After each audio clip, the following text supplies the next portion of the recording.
प्यारे बच्चों, vector topic में ऑलरेडी रिलेटिव वेलोसिटी हम पढ़ चुके थे, लेकिन रिलेटिव वेलोसिटी में हमने 3 स्पेशल केस भी बताया था।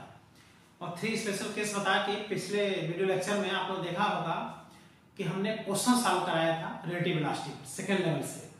कुछ और क्वेश्चन सेकंड लेवल में है, उसको हम सॉल्व करते हैं। इसके बाद से फिर स्पेशल केस स्टार्ट करते हैं, और भी स्पेशल केस कुछ और हैं, जैसे दो ट्रेन का मोशन है तो कैसे एक दूसरे को क्रॉस करने में टाइम लेंगे, अम्ब्रेला और रेन वाले जो क्वेश्चंस होते हैं ये सब बताएंगे। और तब लास्ट में आएगा river flow and boat motion. Vector topic थोड़ा बड़ा टॉपिक है भी, ठीक है। तो हम लोग जिस सेकंड लेवल से क्वेश्चन कर रहे थे 82 से लेकर के 82 नंबर से लेकर के इधर 92 तक के सब रिलेटिव वेलोसिटी के ही क्वेश्चन हैं, जिसमें कि हम क्वेश्चन नंबर 86 सॉल्व कराने चल रहे हैं। 86 number question of second level का question number 86। A boat is moving with velocity 3i cap plus 4j cap with respect to the ground. देख रहे हो, बोट की वेलोसिटी ग्राउंड के रिस्पेक्ट में दिया है। The water in the river is moving with the velocity minus 3i cap minus 4j cap with respect to the ground. The relative velocity of the boat with respect to the water. देख रहे हो कि जिसके respect में पूछ रहा है वो वेलोसिटी उसमें से क्या होगा, माइनस होगा। ये बात यहाँ पे समझ में आ रहा है। तो यहाँ पर हम लिख रहे हैं velocity of boat with respect to ground given velocity of boat with respect to ground. Boat की वेलोसिटी आप लिख जी यानी ग्राउंड के रिस्पेक्ट में तो हो जाएगा बोट की वेलोसिटी माइनस ग्राउंड की वेलोसिटी, जिसमें कि बोट की वेलोसिटी दिया है 3i cap plus 4j cap और ग्राउंड की वेलोसिटी 0 मिलके 3i cap plus 4j cap. First equation ये ना समझना कि रिवर फ्लो बोट मोशन का क्वेश्चन है, रिलेटिव वेलोसिटी का क्वेश्चन है। फिर velocity of water in the river with respect to the ground यानी रिवर वेलोसिटी। तो वाटर यानी river velocity with respect to ground is equal to river velocity यानी water की वेलोसिटी ग्राउंड के respect में। तो जिसके रिस्पेक्ट में फाइंड करते हैं वेक्टर फॉर्म में, देखो उसको माइनस करते हैं तो ये वैल्यू दिया है minus 3i cap minus 4j cap, ground की velocity 0 equal to minus 3i cap minus 4j cap. ये हो गया सेकंड इक्वेशन। तो कह रहा है find out velocity of the boat with respect to the water, यानी रिवर के रिस्पेक्ट में बोट की वेलोसिटी बताना है। तो find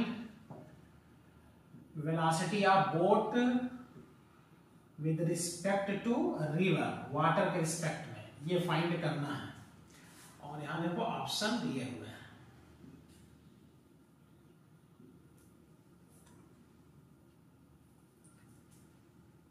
at i cap minus 6i cap minus 8j cap, 6i cap plus 8j cap and 5√2। ये answer दे रहा है, देखो। तो सॉल्व करो तुम। देखो तुमको क्या फाइंड करना है, बोट की वेलोसिटी वाटर में रिवर रिस्पेक्ट में, यानी बोट वेलोसिटी में से रिवर वेलोसिटी क्या होगा, माइनस होगा, तभी ना बोट का रिवर के रिस्पेक्ट में आएगा। तो यहां से आ रहा समझ में, देख लो। अगर फर्स्ट इक्वेशन में से हमको सेकंड इक्वेशन माइनस कर दें, फर्स्ट माइनस सेकंड, तो इसमें से इसको माइनस करेंगे तो हो जाएगा boat velocity minus river velocity, ये माइनस होकर कैंसिल हो जाएगा, ये आ जाएगा। तो ये आ गया 3i cap plus 4j cap minus 3i cap minus 4j cap, तो हो गया 6i कैप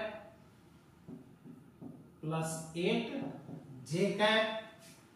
ये आ गया velocity of boat with respect to river यानी वाटर। तो इस क्वेश्चन में क्या खास बात है, मतलब जिसके रिस्पेक्ट में फाइंड करना है वो वैल्यू देखो क्या हो रहा है, देखो माइनस हो रहा है, जिसके रिस्पेक्ट में फाइंड करना है, इसलिए मैंने क्वेश्चन को कराया थोड़ा आइडिया लेके।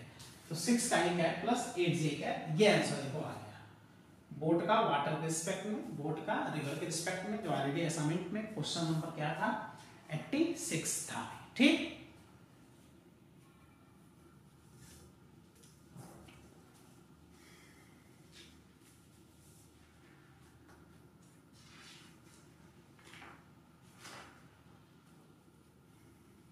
नाइनटीन नंबर क्वेश्चन करेंगे सेकंड लेवल से ही।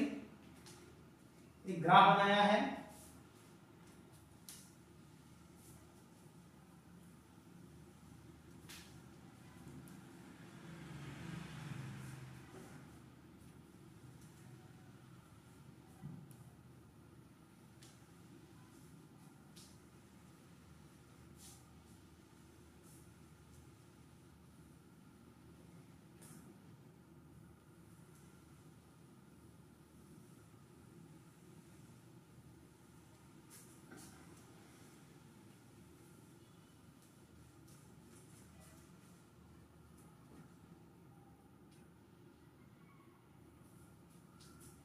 सेकेंड लेवल का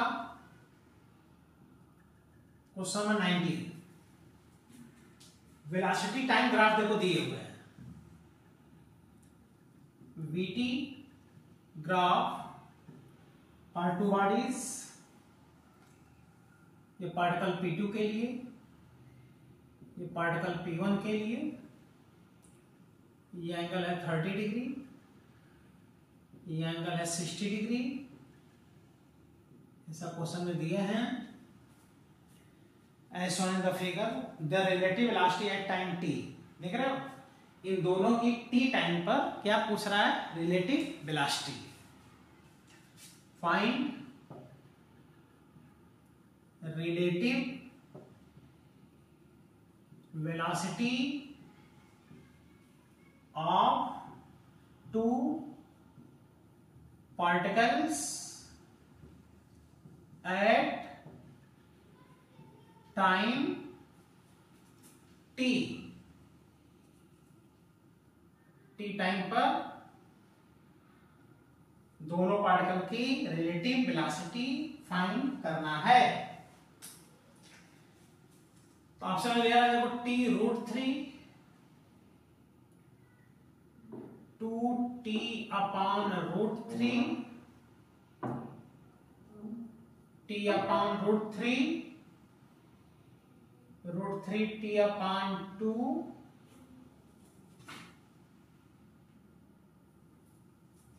और सॉल्व करते हैं। देखो t टाइम पर दोनों के रिलेटिव वेलोसिटी पूछ रहा है, तो तुम देखो t टाइम पे दोनों के वेलोसिटी तो पहले फाइंड करो। देखो वेलोसिटी टाइम ग्राफ का स्लोप एक्सेलरेशन होता है, ये सबको पता है। इसका मतलब इसका एक्सेलरेशन ज्यादा है, इसका एक्सेलरेशन कम है।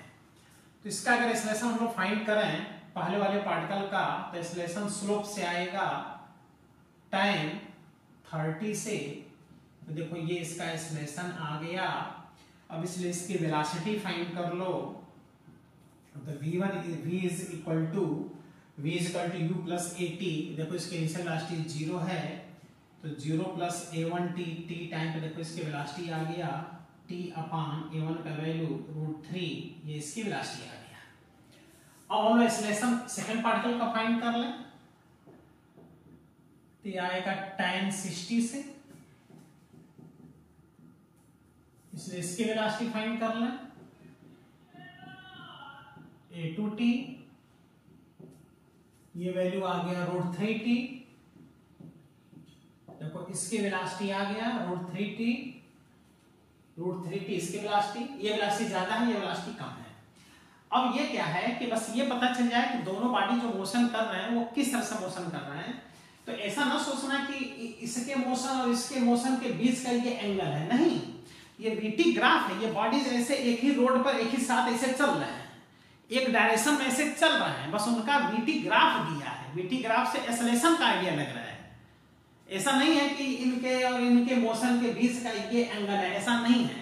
ये दोनों ऐसे रोड पर एक ही डायरेक्शन में वन डायमेंशनल मोशन करते हुए चले जा रहे हैं। तो जाहिर है कि रिलेटिव वेलोसिटी कैसे फाइंड होगा, जब सेम डायरेक्शन से बॉडी मोशन करते चले जाएंगे तो एक में से दूसरी वेलोसिटी माइनस हो जाएगा, जो ज्यादा होगा उसमें से कौन वेलोसिटी माइनस हो जाएगा। इसलिए इनकी रिलेटिव वेलोसिटी आएगा v2 माइनस v1 से, v2 का वैल्यू √3t, v1 का वैल्यू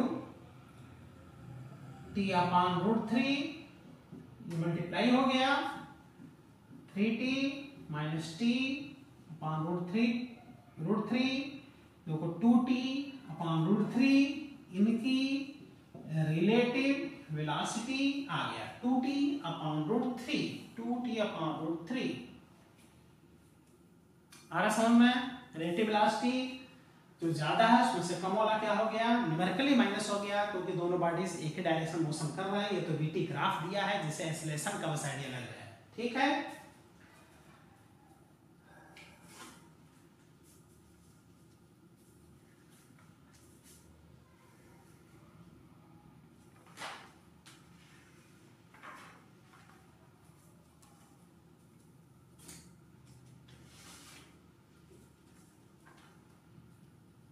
नेक्स्ट क्वेश्चन करने चलना हम लोग 118 118 नंबर क्वेश्चन, आईआईटी मेंस 2019 में पूछा गया क्वेश्चन है। इसको मिटाते हैं।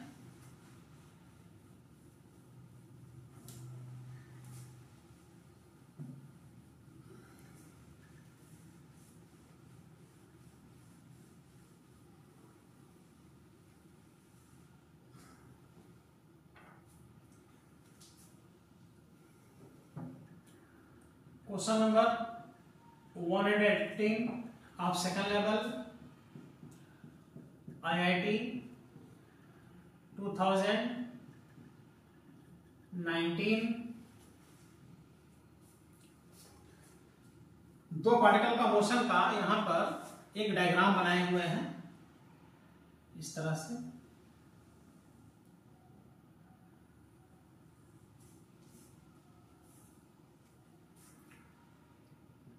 इधर है एक्स एक्सिस,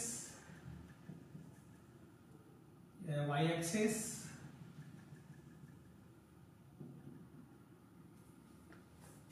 एक्स और वाई। ये पार्टिकल यहां से चल रहा है, इसकी वेलोसिटी इधर है ए की, बी की वेलोसिटी इधर है। ठीक, इसका रेडियस है r1 और इसका रेडियस है r2। इसे डायग्राम बनाया है। ए पार्टिकल बी पार्टिकल का मोशन यहां दिखाया है। Two particles A and B are moving on the two concentric circles of radii r1 and r2। दो concentric circles radii r1 r2 में दोनों पार्टिकल A और B अपोजिट डायरेक्शन मोशन कर रहे हैं। Their angular speed are omega at t is equal to 0. Their position and direction of motion are shown in the figure. The relative velocity va minus vb at t is equal to pi/2 omega। मतलब ये t is equal to 0 पर यहां से चल रहा है, ये t is equal to 0 से ये यहां से चल रहा है। तो at t is equal to 2 pi by omega, देख लो t is equal to 2 pi by omega पर ये क्या पूछ रहे हैं, रिलेटिव वेलोसिटी, यानी लिख दिए हैं va माइनस vb फाइंड करा है। va माइनस vb फाइंड करना है, देख लो इसमें कैसे माइनस करना है वो लिख दिया है कि va minus vb relative velocity find करो दोनों का, a और b का। ऑप्शन दे रहा है ओमेगा, और दोनों की ओमेगा एंगुलर वेलोसिटी, इसकी भी ओमेगा एंगुलर वेलोसिटी है, इसकी भी ओमेगा एंगुलर वेलोसिटी है। Omega in bracket r1 plus r2 i cap minus omega r1 plus r2 j cap omega r1 minus r2 j cap omega r2 minus r1 i cap. देख लो क्या question में कहना चाह रहा है।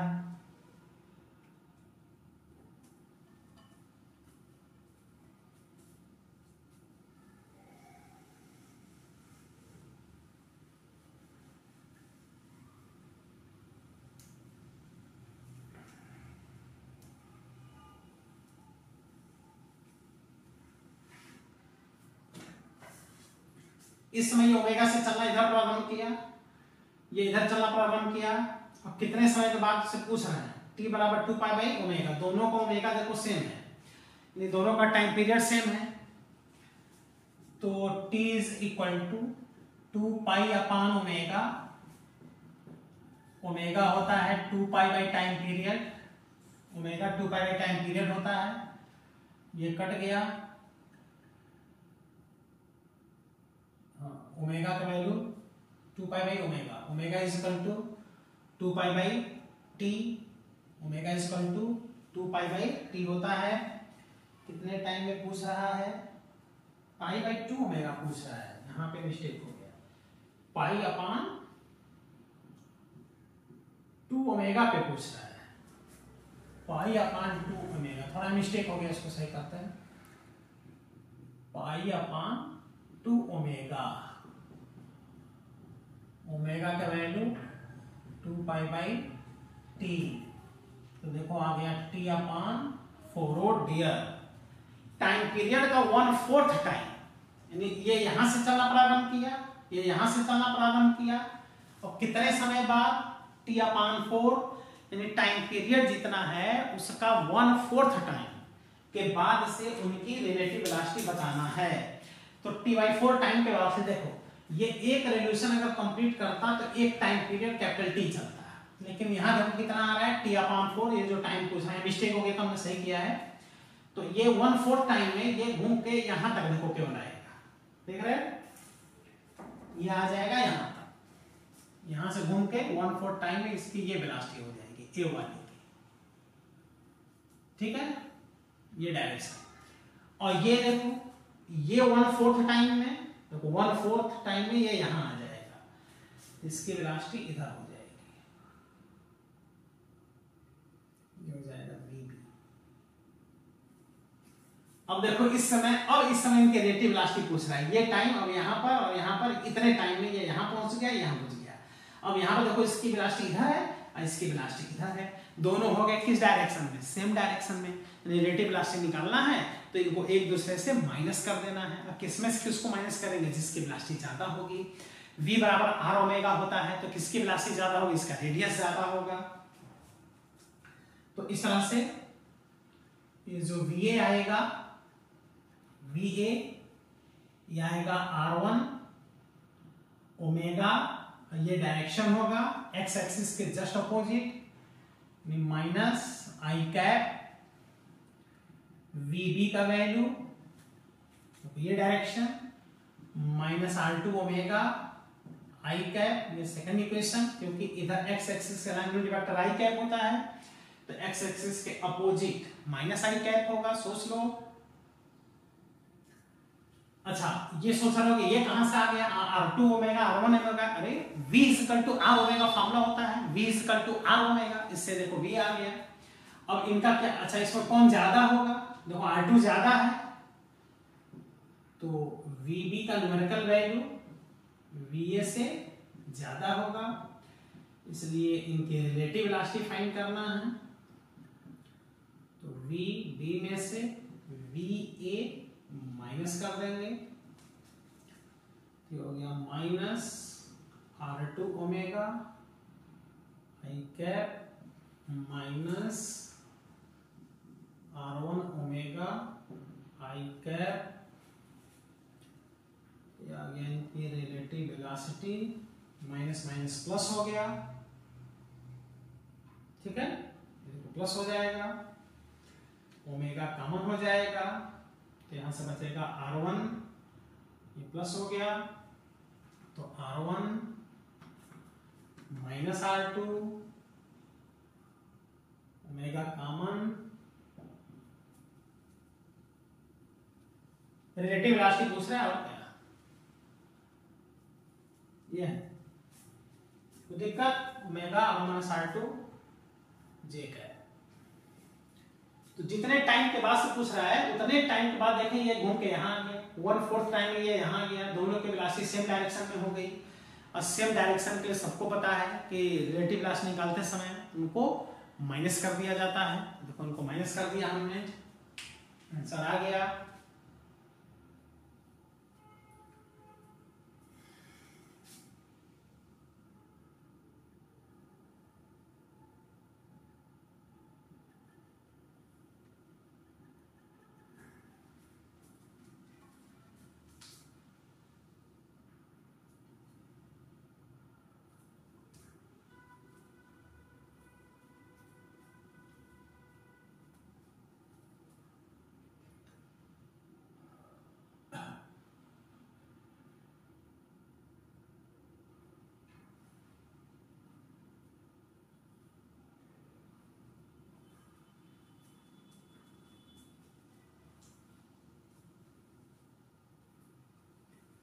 Complete हो गया।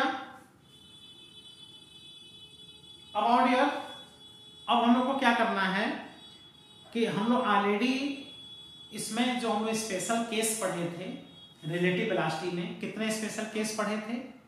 ऑलरेडी 3 स्पेशल केस हम लोग पढ़ चुके हैं। तो 3 स्पेशल केस पढ़ने के बाद से अब हम लोग पढ़ेंगे केस नंबर 4 नंबर केस। फिर उधर 5 और 6 जो होगा वो अम्ब्रेला और रेन वाले कॉन्सेप्ट जो होंगे वो वाले कॉन्सेप्ट आ जाएंगे।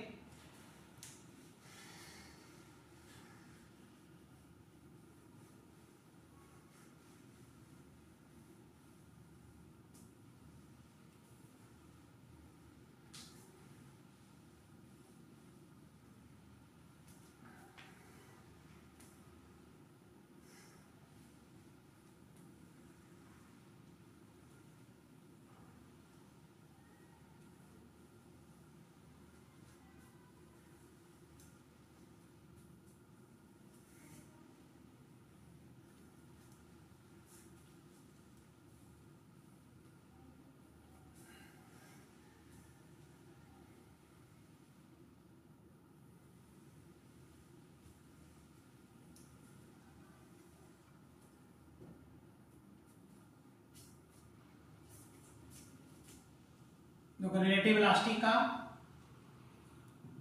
Case number 4।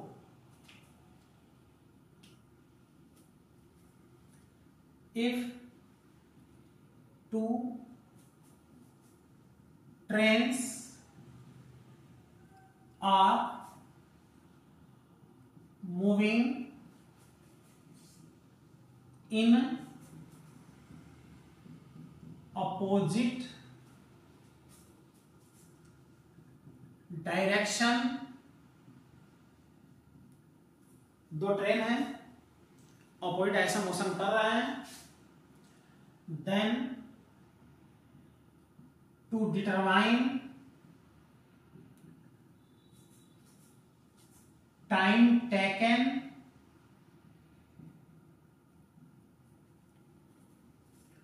Bye each train to cross each other। 2 train अगर अपोजिट डायरेक्शन में मोशन कर रहे हैं तो एक दूसरे को कितने समय में क्रॉस कर जाएंगे। तो जो ट्रेन ये सब मोशन करते हैं अपोजिट डायरेक्शन में, सेम डायरेक्शन में, चूंकि दोनों मोशन करते हैं इसलिए याद रखना ये एक दूसरे को रिलेटिव वेलोसिटी से क्रॉस करते हैं, रिलेटिव वेलोसिटी से एक दूसरे को पार कर जाएंगे। ठीक है,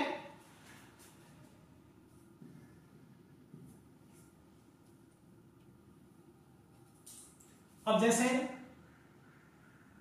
2 ट्रेन हैं, ये हो गया फर्स्ट ट्रेन,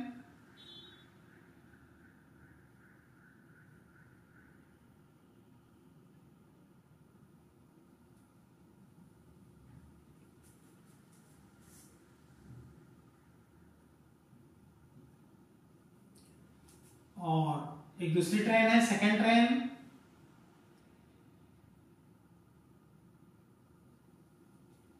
ये एक ही ट्रैक पे नहीं होंगे, जाहिर है एक दूसरे को क्रॉस करेंगे तो अलग अलग ट्रैक पे होंगे। ये 2 पहले ट्रैक पे होंगे, ऐसे क्रॉस कर जाना है एक दूसरे को।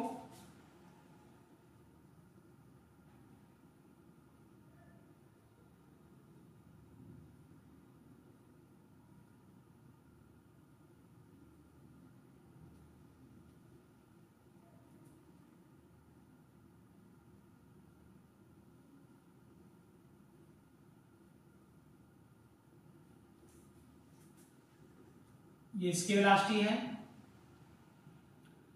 ये इसकी वेलोसिटी है, ये ट्रेन ए है, ये ट्रेन बी है, ट्रेन ए का जो लेंथ है ये L1 है, ट्रेन बी का जो लेंथ है ये L2 है। 2 अलग अलग पैरेलल ट्रैक पर ये मोशन कर रहे हैं, तो इन दूसरों को एक दूसरे को क्रॉस करने में जो टाइम लगेगा, time is equal to distance upon speed, D upon, और किस स्पीड से क्रॉस करेंगे दूसरे को? रिलेटिव स्पीड से। अब देखो डी का स्थान पर क्या होगा, इस ट्रेन का लेंथ और इस ट्रेन का लेंथ दोनों एडिशन हो जाएगा। वो चाहे सेम डायरेक्शन में मोशन कर रहा हो चाहे अपोजिट, ट्रेन का लेंथ हमेशा ऐड होता है, उतना लेंथ चलना पड़ेगा। जब तक ये अपनी पूरी लेंथ और इसका लेंथ क्रॉस नहीं कर जाएगी ट्रेन, तब तक इन दूसरे को नहीं मानेंगे कि एक दूसरे को क्रॉस कर गए हैं। इसलिए डी के स्थान पर दोनों ट्रेन का लेंथ सम कर देंगे। अब रिलेटिव वेलोसिटी सोचो, स्पेशल केस हम लोग पढ़ चुके हैं कि दो बॉडीज अगर अपोजिट मोशन कर रहे हैं तो रिलेटिव वेलोसिटी के लिए दोनों का सम कर देते हैं। तो क्या आ गया v1 प्लस v2। इससे आसानी से ऐसे क्वेश्चंस सॉल्व किए जा सकते हैं, मन में सॉल्व हो जाते हैं। लेकिन यह देखो केस नंबर 4 है, जब भी दो ट्रेन एक दूसरे को क्रॉस करेंगे अपोजिट डायरेक्शन में तो दोनों का लेंथ भी सम हो जाएगा और दोनों की वेलोसिटी भी सम हो जाएगा। दोनों का लेंथ तो हमेशा सम होगा, अब वेलोसिटी दोनों का सम होगा कि डिफरेंस होगा, वो डिपेंड करेगा कि दोनों अपोजिट मोशन कर रहे हैं कि दोनों सेम डायरेक्शन में मोशन कर रहे हैं। ठीक, ये रहा केस नंबर 4। अब इसको कंप्लीट कर लो, हम बताते हैं फिर केस नंबर 5। केस नंबर 5 हम कहेंगे if two trains are moving in same direction, जैसे एक ट्रेन ऐसे जा रही है दूसरी ट्रेन उसके पीछे जा रही है, तो पिछले ट्रेन का स्पीड ज्यादा होगा आगे वाले से, तो क्या कर जाएगी, क्रॉस करते हुए निकल जाएगी। तो if two trains are moving in, देख रहे हो, same directions, then to determine time taken by each train to cross each other, एक दूसरे को क्रॉस करने में कितना समय लगेगा। तो कौन सी ट्रेन इसको क्रॉस करेगी, पीछे वाली ट्रेन अब क्रॉस करेगी आगे वाली को। पीछे ट्रेन का स्पीड ज्यादा होना चाहिए आगे वाली ट्रेन से, और दो पायलट ट्रैक पे चल रहे होंगे तो पीछे ट्रेन उसको क्रॉस करते हुए निकल जाएगी। अब इनको क्रॉस करने में टाइम ज्यादा लगेगा। तो देख लो, हम यही डायग्राम चेंज कर दे रहे हैं। ठीक,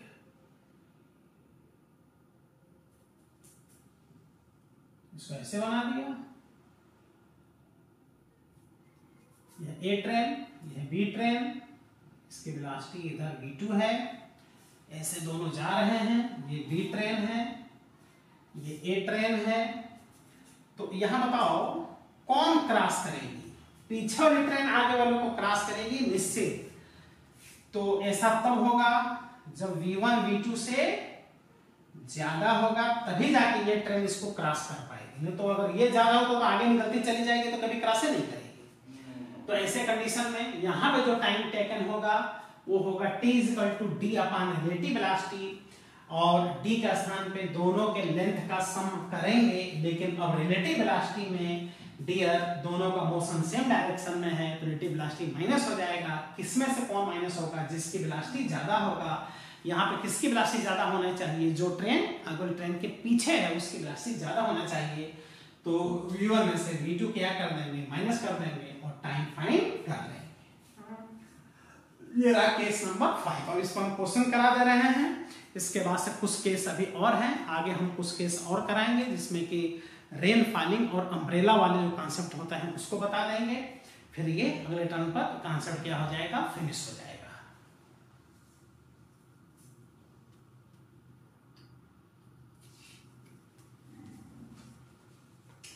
इसको कंप्लीट करो तो क्वेश्चन कराते हैं।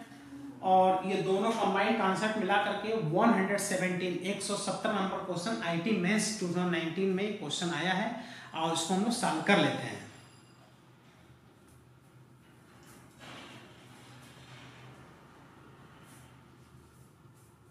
कंप्लीट हो गया।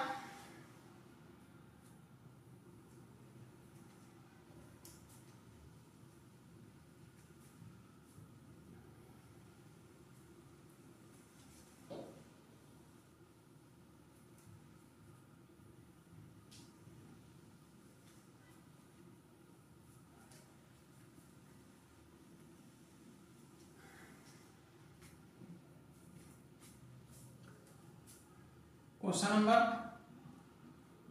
117 of second level.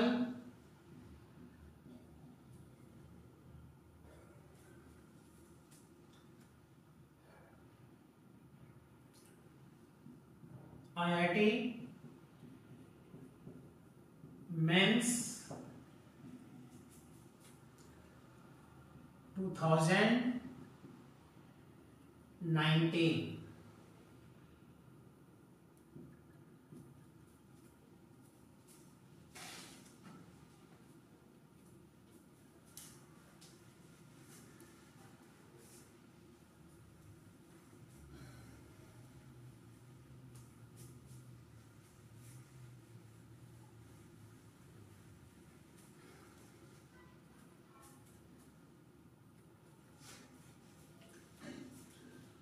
A passenger train of length 60 meter travels at speed of 80 km per hour. Another freight train of length 120 meter travels at speed of 30 km per hour. The ratio of time taken by the passengers train to completely cross the freight train when they are moving in the same direction and they are moving in opposite direction. देख रहे हो concept? मतलब एक passenger train है और दूसरा freight train है। Freight train का मतलब जो गुड्स ट्रेन होती हैं, जो कि मालगाड़ी होती हैं, जो सामान ढोती हैं। तो एक पैसेंजर ट्रेन है और एक गुड्स ट्रेन है। दोनों का लेंथ दे दिया है, दोनों का स्पीड दे दिया है। फिर कह रहा है कि दोनों एक बार सेम डायरेक्शन में एक दूसरे को क्रॉस कर रही हैं, फिर अपोजिट डायरेक्शन में क्रॉस कर रही हैं। दोनों में लगे हुए टाइम का रेशियो बताना है। यानी दोनों केस नंबर 4 और 5 को मिला के क्वेश्चन देखो कैसे पूछ दिया है। तो देखो पैसेंजर ट्रेन,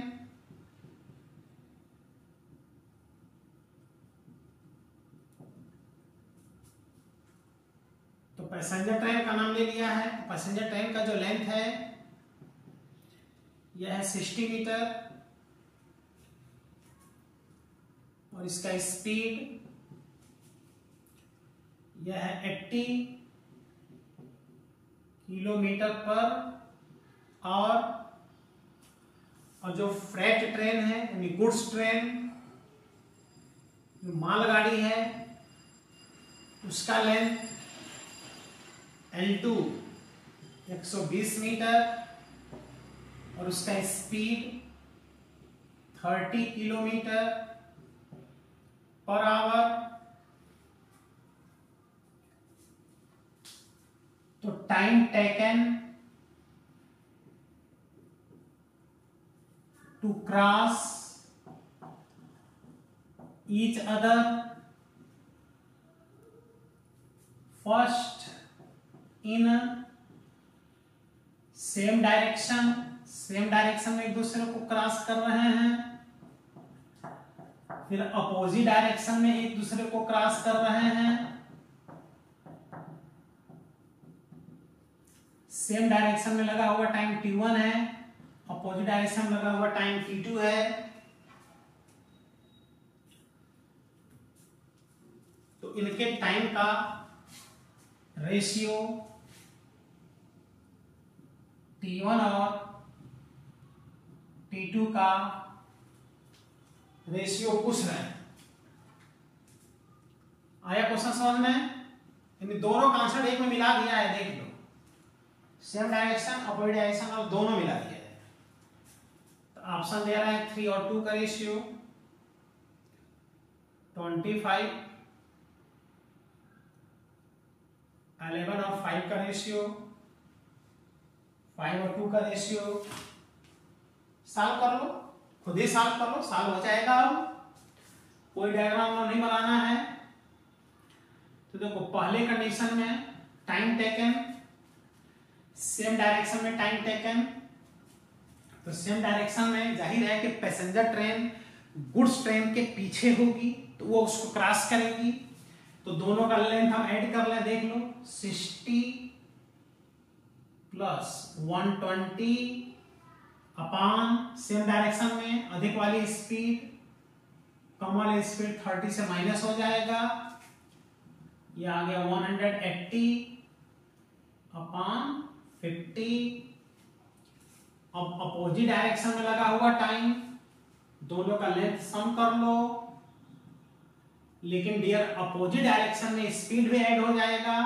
रिलेटिव वेलोसिटी से दोनों क्रॉस करेंगे एक दूसरे को। 180 ये आ गया 110, खुद से सॉल्व करके देख लो। अब दोनों टाइम का रेशियो पूछ रहा है, देखो हमने स्पेशल केस बताया, तुरंत इस पे क्वेश्चन भी करा दिया, क्लियर हो गया। वही आईटी में 2019 पूछा गया क्वेश्चन है। ये आ गया 180 अपॉन 50, इसको अपॉन करोगे तो 110 अपॉन 180, ये दोनों कैंसिल आउट हो गया, 0 से 0 कैंसिल आउट हो गया डियर। 11 अपॉन 5, देखो 11 अपॉन 5 इसका आंसर आएगा। मिला कोई आंसर? बिल्कुल मिलेगा आंसर, क्यों नहीं मिलेगा? जस्ट अभी स्पेशल केस पढ़े हो, अस्त्र शस्त्र से सुसज्जित किए हो और तुरंत उसके बाद से लड़ाई किए हो, तो क्यों नहीं सॉल्व होगा? देखो करेक्ट आंसर 11 अपॉन 5। ये रेटिव वेलोसिटी जानना चाहिए। दो ट्रेन एक दूसरे को क्रॉस करती हैं तो सेम डायरेक्शन में कैसे, सेम डायरेक्शन कैसे क्रॉस करेंगी, अपोजिट डायरेक्शन कैसे क्रॉस करेंगी, इन सब का आइडिया रहना चाहिए। तो अगले वीडियो लेक्चर में और हम कुछ क्वेश्चन कराएंगे, ठीक है, स्पेशल केस बताने के बाद। ओके।